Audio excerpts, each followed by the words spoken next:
លេខសំណាងគឺលេខ259បាទលេខសំណាងលេខ259ពណ៌សំណាងសម្រាប់លោកអ្នកនៃការឆ្នាំរកាចំណែកឯសុំទោសបាទអ្នកនៃការឆ្នាំរកាលេខសំណាងលេខ259ចំណែកពណ៌សំណាងសម្រាប់លោកអ្នកដែលកើតនៅឆ្នាំរកាគឺពណ៌ផ្កាឈូកអង្គនេះហៅពណ៌ pink បងប្អូនកូនក្មួយណាបាទចឹងអ្នកកើតឆ្នាំរកាលេខសំណាងគឺលេខ259លោកអ្នកនៃការឆ្នាំរកាខមមិនលេខសំណាងលេខ259ចំណែកពណ៌សំណាងគឺពណ៌ផ្កាឈូកបាទលោកអ្នកនៃការនៅឆ្នាំរកាលេខសំណាងលេខ259ពណ៌សំណាងពណ៌ផ្កាឈូក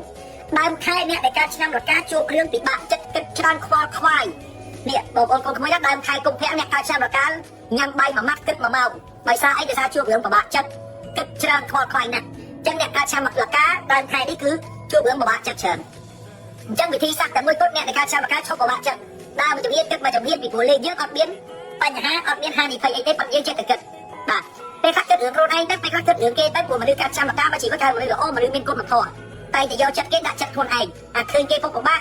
យកខ្លួនឯងទៅគិតអញអត់គេណាតែគេវាយ៉ាងមិនដែរអីយ៉ាងមិនដែរប៉ុន្តែដល់ពេលខ្លួនឯងមានទុកអត់មានណាមកជួយគិតយើងសោះអញ្ចឹងអ្នកដែលការចាំលកាគឺវាជួបរឿងបែបហ្នឹងបងប្អូនកូនក្មួយណាបាទ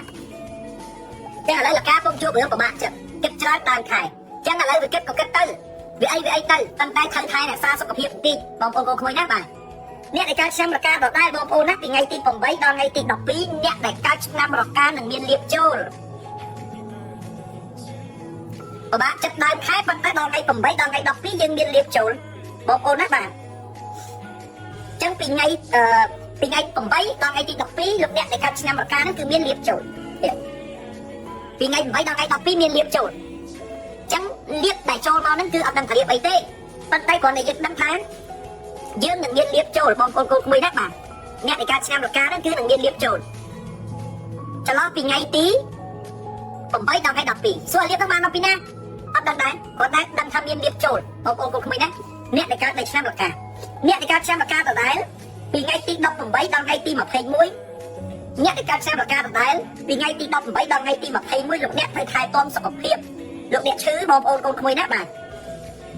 លោកអ្នកនៃការចាំរកាដែរពីថ្ងៃ18ដល់ថ្ងៃទី21ត្រូវថែទាំសុខភាពកុំឲ្យឈឺនេះបាទពីថ្ងៃ18ដល់ថ្ងៃទី21គឺត្រូវថែទាំសុខភាពកុំឲ្យឈឺសុខភាពអត់សូវល្អទេច្រឡំនឹងអាចឈឺលោកអ្នកនៃការឆ្នាំរកាដដែលចុងខែលោកអ្នកនៃការឆ្នាំរកាដដែលចុងខែកុំដើរឆ្ងាយ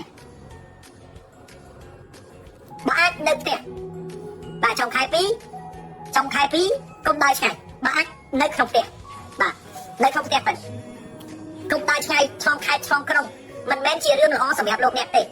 ចឹងយើងកុំដើរឆ្ងាយទេបងប្អូនកូនក្មួយណាបាទអ្នកនៃការឆ្នាំរកាកុំដើរឆ្ងាយ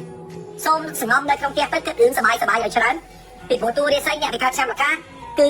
មិនដើរឆ្ងាយទេចំខែអាចមានបញ្ហាកើតឡើងចឹងយើងកុំដើរណាហើយយើងហេងទាំងអស់គ្នាហើយលេខសំណាងលេខ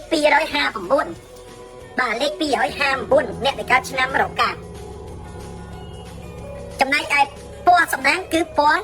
ផ្កាឈូកអញ្ចឹងអ្នកនៃការឆ្នាំរកាខមមិនលេខសំណាងលេខ259ពណ៌សំណាងគឺពណ៌ផ្កាឈូកបងប្អូនក្មួយណាបាទលោកអ្នកទាំងអស់គ្នាជាទីគោរពណាបាទនៅក្នុងឱកាសឆ្នាំថ្មីនេះបងប្អូនកូនក្មួយ